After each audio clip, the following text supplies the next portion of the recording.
बड़ी मामी, आप दोनों ने जब अपने बच्चों को जन्म दिया तब आप दोनों सुहागनें थी, लेकिन मेरे साथ वैसा नहीं है। और अगर मैंने अपने बच्चे की खुशहाली के लिए रंगीन कपड़े पहन भी लिए तो इसमें हर्जी क्या है?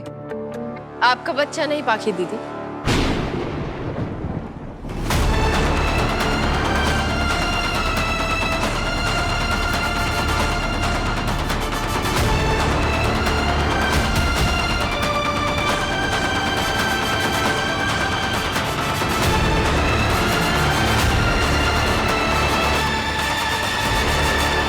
मेरा बच्चा, और कोई हर्ज नहीं है।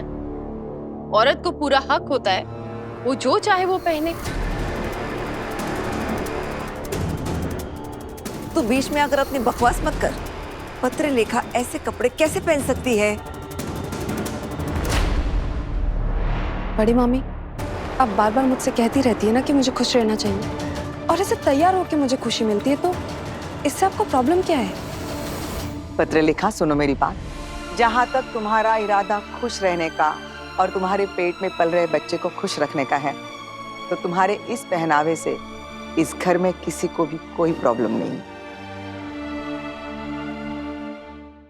अरे, एक विधवा ऐसे ऐसे रंगीन कपड़े कैसे पहन सकती है? ऐसे सच कैसे सकती है? नहीं, एक विधवा को सीधी सादी जिंदगी ही बितानी होती है।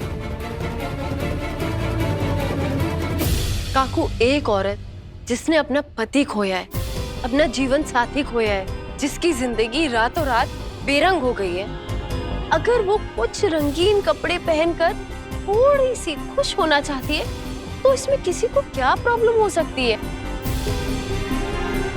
और काकू, ऐसा तो नहीं है ना कि पति के ना रहने से जिंदगी जीने के हक चले जाते हैं?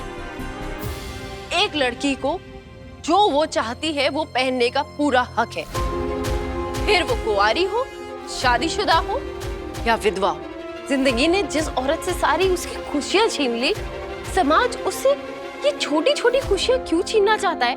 लो, शुरू हो गई चौहान खानदान की लड़ाकू और पढ़ाकू बहू। पेशे से जब डॉक्टर है और हरकतें वकील जैसी, जब देखो तब किसी ना किसी बात पर वकालत चालू होती है इसकी। ये सही है। कभी तो पत्रलेखा के खिलाफ बात करती है और कभी उसकी तरफ से। काकू, मैं कभी भी किसी की तरफ से या किसी के खिलाफ नहीं बात करती। मैं हमेशा सच की दहलीज पर खड़ी रहती हूँ। फिर जो भी उस दहलीज के इस पार है, मैं उसके साथ हूँ, और अगर वो उस पार है तो मैं उसके खिलाफ हूँ। मेरे आबा ने मुझे सच बोलना सिखाया है, सच का साथ देना सिखाया है, और मैं मरते दम तक वही करूंगी काकू। अगर पाखी दीदी मुझसे मेरा बच्चा छीनेंगी, दूर करेंगी, तो मैं उनके खिलाफ रहूंगी। और अगर ये एक विधवा की तरह नहीं जीना चाहती, तो मैं इनके साथ रहूंगी, क्योंकि मुझे नहीं लगता ये कुछ गलत कर रही हैं। थैंक यू सही, मेरी मानसिक स्थिति समझने के लिए।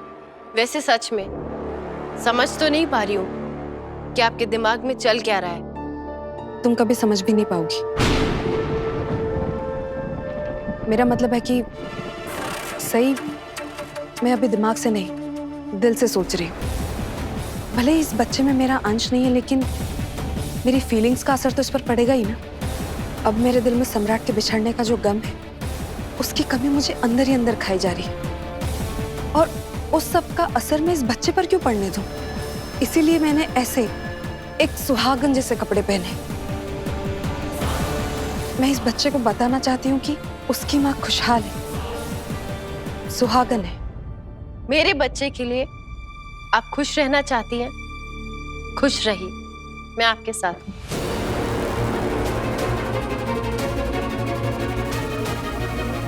एक बार पत्रलेखा इस बच्चे को जन्म तो दे दे, फिर देखती हूँ इसे। तब तक मुझे चुपचाप इसका हर नखरा उठाना पड़ेगा।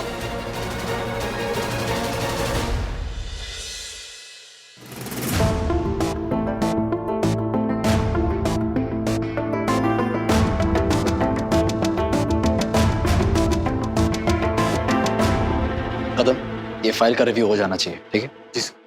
1 मिनट। इससे पहले जो दुकानदार ने स्केचेस बनाए थे वो सही मैडम को दिखाता हूँ। जी सर। आइए। यहाँ। जैन सर। जी मैं आया।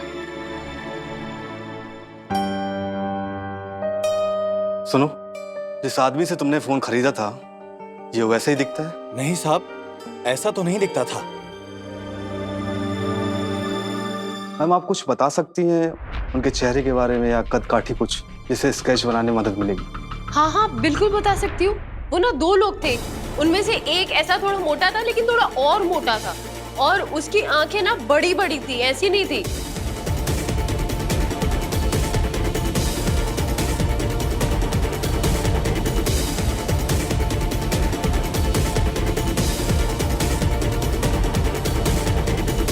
अरे मैं बोल रही हूँ ना, उसके बाल नहीं थे, पहले आप बाल तो हटाइए, अब हटिए।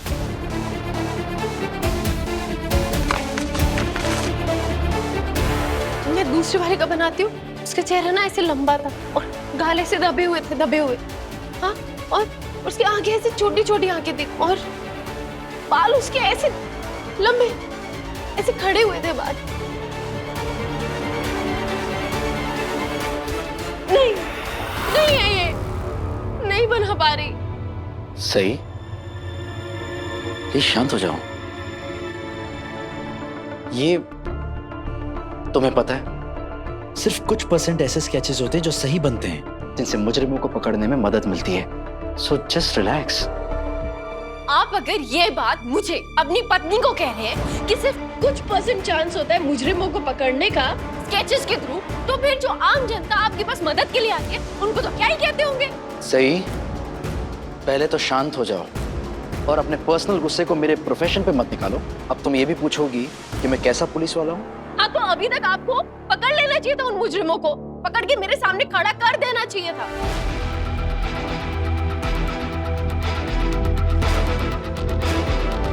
सही, हमें हमारा काम मत सिखाओ। इन्वेस्टिगेशन चालू है, हम हमारा बेस्ट कर रहे हैं, 100% दे रहे हैं। So please. हाँ बोल। पुलिस ने तेरा स्केच बनवाने के लिए बुलवाया था मुझे, पर मैंने तो सब गलत गलत बता दिया। और जिस औरत का तुमने बैग और मोबाइल छीना था ना, वो भी वहीं पर थी। उसने तो तुम लोगों को पकड़वाने की जिद ठानी हुई है। और शायद तुमको पता नहीं, आईपीएस की पत्नी है वो। उसका पति आईपीएस विराट चौहान है, जरा संभल कर रहना। क्या मैडम, तुमने बताया नहीं कि वो औरत आईपीएस की बीवी है? मैंने तुम्हें पुलिस के हवाले नहीं किया और उसके बदले मैंने तुमसे छोटा सा काम करवाया। और जिस औरत का मैंने तुमसे बैग और फोन छीनने के लिए कहा था, वो किसकी बीवी है, उससे तुम्हें क्या फर्क पड़ता है? फर्क पड़ता है मैडम। वो औरत हम लोगों को पकड़वाने के लिए पुलिस स्टेशन में धरना देके बैठी है। आज तो अपन लोगों का स्केच भी बनवा रहे थे मैडम वो।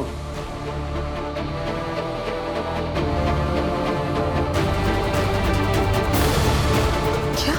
देखो मैडम, अपना तो सिंपल फंडा है, डूबो तो सबको लेके डूबो, समझ लेना। देखो, तुम चिंता मत करो, वो औरत तुम तक कभी नहीं पहुंच पाएगी, ठीक है?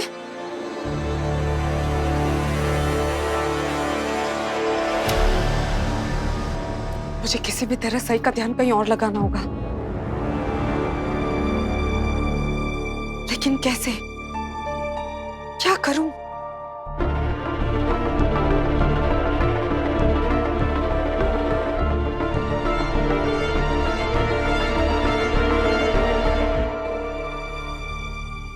जब तक तुम मेरी जिंदगी में हो, मेरे साथ कुछ भी सही नहीं हो सकता। मैं कुछ भी प्लान करती हूँ तो तुम उसे बर्बाद करने क्यों आ जाती हो?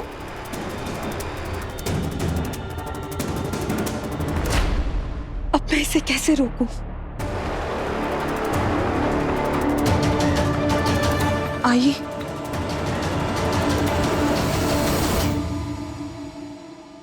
हाँ बोलो बाकी बेटा। आई, इस सही ने मेरा जीना मुश्किल कर रखा है। अब वो उन चोरों को पकड़ने की जिद कर बैठी है जिन्होंने मेरे कहने पर उसका बैग और फोन छीना था। देखा पाकी बेटा, मैंने कहा था ये सही चुप बैठने वालों में से नहीं है। तू देखना, वो जल्दी तुझ तक भी पहुंच जाएगी। जो खेल तूने खेला है ना, उसका पर्दाफाश करके दम ले। आई जो खेल मैंने खेला है आज उसी की वजह से सई और विराट का बच्चा मेरी कोख में है। आई अगर मैं सई के साथ अपना खेल जारी रखूं तो, अगर मैं उसका भरोसा जीत लूं तो, आखिर तुम्हें सच में लगता है सही इतनी बेवकूफ है वो तुम पे भरोसा करेगी? आई मैं सई को खुद पर भरोसा करने के लिए नहीं कहूंगी, मैं उसे वो करने दूंगी जो वो चाहती है।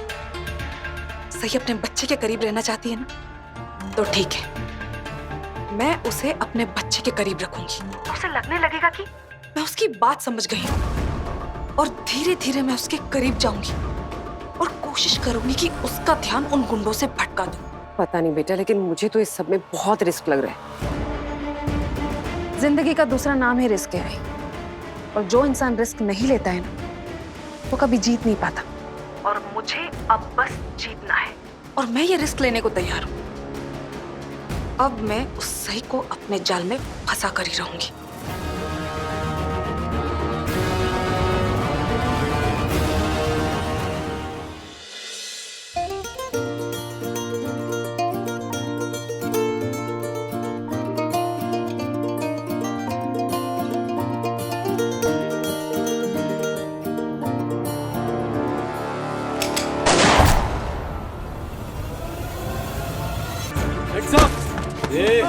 कोई आवाज नहीं करेगा, सब चुप, बिल्कुल चुप।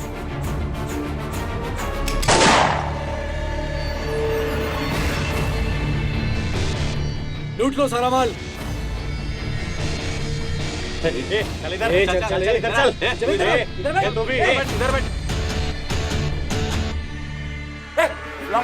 सब अपने अपने मोबाइल इस बैग में डाल दो, चलो जल्दी।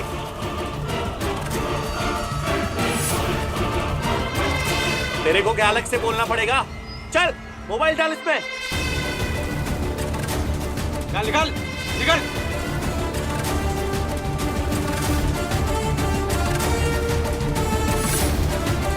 कोई होशियारी नहीं करेगा।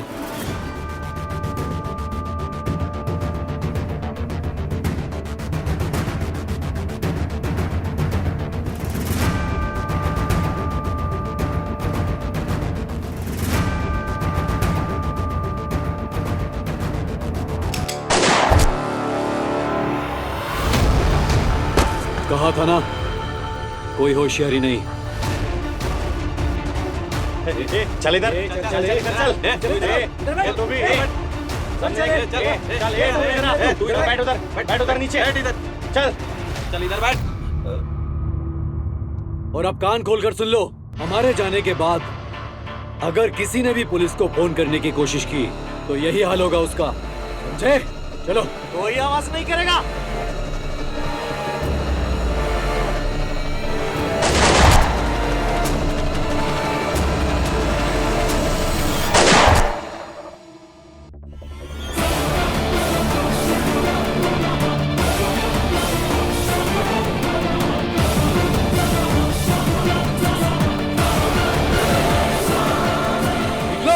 निकलो निकलो जल्दी जल्दी जल्दी।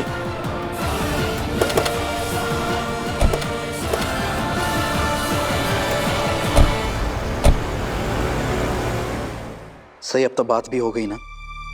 कदम और मैं छानबीन करेंगे, उन गुंडों को पकड़ेंगे जिन्होंने तुम्हारा फोन और बैग चोरी किया था, सो डोंट वरी। और उस औरत का क्या, जो गीता के घर गलत इन्फॉर्मेशन लेकर गई थी? मुझे गीता के घर जाकर उसके बारे में पूछताछ करनी होगी। आप लोग तो कुछ करेंगे नहीं? सही, तुम बार बार एक ही बात दोहराना बंद करोगी प्लीज? सही, गीता ने सबके सामने कहा था कि बाकी वो औरत नहीं थी, वो उसके घर नहीं गई थी, और उसके बाद वो अपने पति के साथ वहां से चली गई थी। मुझे नहीं लगता वो दोनों पति पत्नी इस मामले में पड़ना चाहते हैं। तो फिर उस औरत के बारे में कैसे पता चलेगा? मुझे तो नहीं लगता वहाँ पे कोई सीसीटीवी कैमरा भी होंगे। तो तुम क्या चाहती हो कि सारे केसेस छोड़कर अब इस केस में लग जाऊं मैं? ऐसा कहा क्या मैंने? कब कहा ऐसा मैंने? क्योंकि लग तो ऐसा ही रहा है। अरे सही, तुम कब से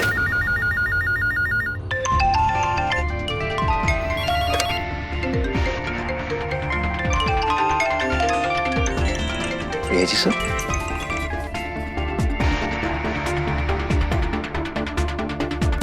सर ऑफिसर्स, इमीडिएटली मेरे कैबिन में रिपोर्ट करो। There is urgent meeting. Meeting?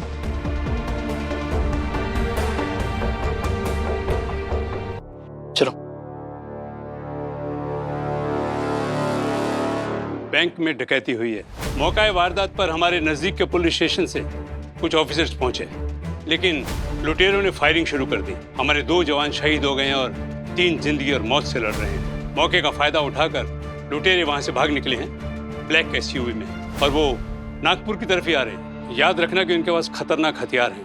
Virat, तुम टीम को लीड करोगे, लेकिन इस बात का ध्यान रहे, मुझे वो लुटेरे चाहिए, जिंदा या शमशान में। Got it? Yes sir. मैं कुछ डिटेल शेयर कर रहा हूं, जीत कर आना। जय हिंद सर।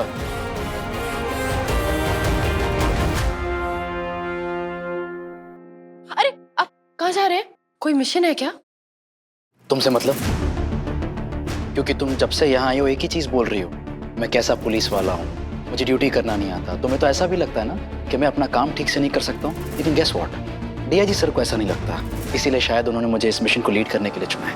ना प्लीज एक्सक्यूज मी। मैंने ऐसा कब कहा कि आपको काम करना नहीं आता? मैं बस ये कह रही थी कि जो काम मैंने बोला है अब वो ठीक से नहीं कर रहे हैं। सही, मैं ना जनता का सेवक हूँ, तुम्हारा नौकर नहीं हूँ। जैसा तुम कहोगी वैसा करूंगा, वगैरह वगैरह। मैं एक मिशन पर जा रहा हूँ और तुम अभी भी मुझे ताने मार रही हो। हाँ, तो आप भी तो मुझसे बेरुखी से बात कर रहे थे। सही, ये मेरे काम करने की जगह है। तुम्हें नहीं लगता सुबह से मेरी बहुत बेइज्जती कर चुकी हो तुम? अब प्लीज कोई सीन मत क्रिएट करना। मैं सीन क्रिएट करती हूँ? मुझे ना जाना होगा। हाँ, तो मैंने भी रोका नहीं आपको, चाहिए आप। मैं आपको ड्यूटी करने से नहीं रोक रही हूँ। घर पे होते तो दही शक्कर खिला के भेजती, अभी यहाँ चॉकलेट से काम चलाना पड़ेगा। इस नाटक की कोई जरूरत नहीं है। सही, तुमने जो कुछ भी कहा ना कि तुम्हारे पति को काम करना नहीं आता, जॉब के लिए अनफिट है, ये ताने खा लिए मैंने। पेट भर चुका है, चॉकलेट खाने का मन नहीं है, खास तौर पर तुम्हारे हाथ से।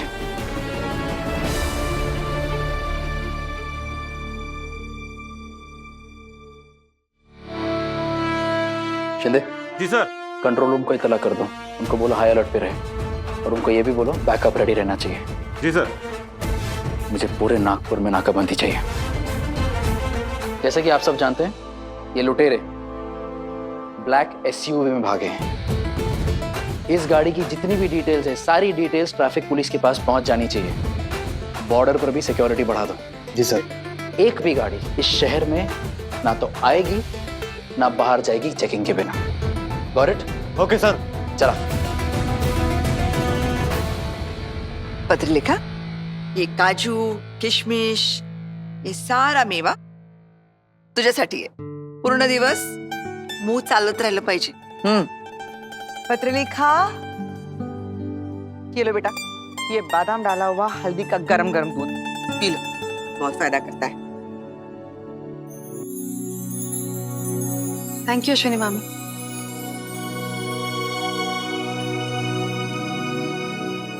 अश्विनी मामी. हाँ बाळा.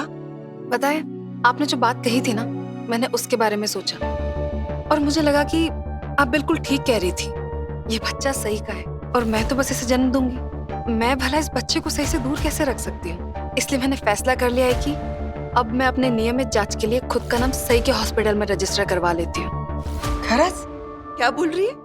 अरे कल तक तो तुम दोनों बिल्लियों की तरह लड़ रही थी.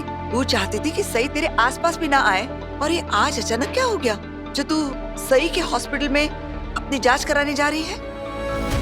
बड़ी मामी, मैंने सही के नजरिए से सोच के देखा और मुझे महसूस हुआ कि सही को उसके बच्चे से दूर रखना ठीक नहीं है.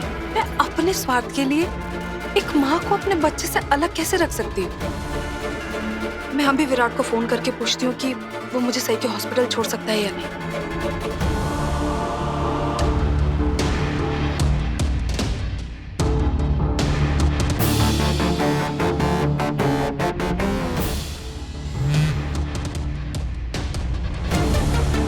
शायद विराट अपने काम में अभी बिजी है, तो मुझे अकेले जाना होगा. पत्र लिखा, तू थोड़ी सी अलग अलग लग रही है. ऐसा अचानक क्या हो गया जो तुझे लग रहा है कि तू सही के साथ ठीक नहीं कर रही है और तू खुद को स्वार्थी कह रही है? बड़ी मामी, मैंने अपनी सोच बदल ली है. सिर्फ सोच नहीं, तू पूरी की पूरी बदल गई है. मुझे तेरी मानसिक हालत ठीक नहीं लग रही है. आज मैं तुझे अकेले कहीं नहीं जाने दूंगी. मैं भी चलूंगी तेरे साथ. ठीक है, चलिए।